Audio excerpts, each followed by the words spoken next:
Oh no!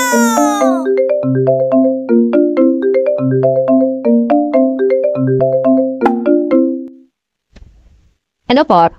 Bokyo, anong plano mo? Por. Never lang kaya ko. Ang ibig ko sabihin, may balak ka pa bang pumasok? Oo, alis na nga ako eh. Anong oras na?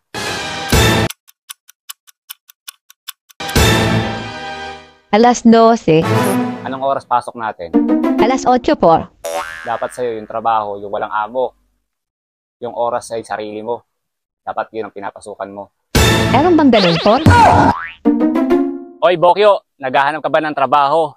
Yung pwede kang kumita para sa iyong pamilya. Yung wala kang boss. Yung hawak mo ang iyong oras kung kailan mo gustong bumiyahe. Kikita ka para sa iyong pamilya kahit medyo bad ka. Kung ikaw ay may motorsiklo, welcome ka rito. Kaya ano pang hinihintay mo? Apply ka na online. Pwede ka rin mag-walk-in. Pero kung sa online, andyan ang link sa taas at sa comment section. Kaya ano pang hinihintay mo, Bokyo? Tara na, let's go! I-open nyo lang ang link sa taas or kaya naman sa comment section. O kaya naman sa inyong Google app or Play Store ng inyong cellphone, i-download nyo ang Taxi Driver app. Open para ma-install. Then dahil tayo ay bagong user, tayo ay magre-register. Input lang natin ang location kung saan tayo babiyahe. At dahil tayo babiyahe sa Manila, choose natin yung Manila. Ilagay rin natin ang ating contact details o cellphone number na gagamitin sa pagbiyahe kay Maxim. Then, click Next. Magsisend si Maxim ng code para ma-open nyo ang Taxi Driver app. Then, input na natin ang ating personal info. Lagay natin ang ating pangalan, gender, at date of birth. Ang ating email address, then click Next. How are you going to complete orders? Siyempre, choose natin yung in my vehicle. Then, select. Then, input your driver's license number at ang kanyang validity. Then, click Next. Then, vehicle data. Siyempre, yan yung motor na gagamitin natin sa pagbiyahe kay Maxim. Siyempre, choose natin yung motorcycle.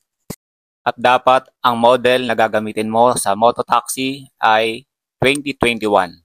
Kung sa delivery naman, basta good condition, pwede naman siya. Pero kung pang mototaxi, year model niya is 2021 at huwag kalimutang ilagay ang plate number. Then magsisend sa'yo ng SMS para makapag-login ka na sa Taxi Driver app. Then, pag okay na, pwede ka na mag-login. Allow mo lang. Allow. Settings. Siyempre, kailangan naka-on ang location. Then message, yung complete photos. Yes ka lang dyan para siyempre kumpletuhin pa yung ibang documents. Then yes, yan. Upload ka lang ng iyong driver's portrait photo, driver's license, iba pang identification documents, at ang picture ng iyong motorsiklo na gagamitin. So upload mo lang lahat yan. Then active na ang iyong Taxi Driver app kay Maxim. At syempre, bago ka makabiyahe, kailangan mo muna pumunta sa office ng Maxim. Dito sa may Warehouse B, Sinagtala Street, Bahay Toro, Quezon City, along Congressional Ave. So, need kang pumunta ron para sa orientation, sa mga documents na ipapasa mo, at syempre, skills test. And ma-issuehan ka ng uniform para makabiyahe ka na kay Maxim. Mga Papsi, kumusta na? Kumusta ang biyahe? Medyo matumal ba? Nauumay na ba sa kahintay ng booking? Naghihintay dahil sa dami ng riders sa platform. So siguro it's time na para mag-take ka ng alternative na pwede mong biyahihan. So introduce ko sa inyo si Maxim, Mototaxi. So si Maxim ay matagal na rin nag-ooperate sa Pilipinas and nag-ooperate to nationwide. Sabihin, bukod sa NCR, sa ibang bayan, sa ibang probinsya, ibang lugar dito sa Pilipinas. So marami rin ditong booking, kayo na lang hinihintay. Ano pa hinihintay mo? Kung gusto mo ritong bumiyahe o maging part ng Maxim Mototaxi, welcome kayo rito. Kung gusto mo mag-apply, download mo lang yung link sa taas or kaya sa comment section. Pwede rin kayo mag-walk-in dyan sa may Warehouse B, Sinagtala Street, Barangay Bahay Toro, Quezon City, along Congressional Ave.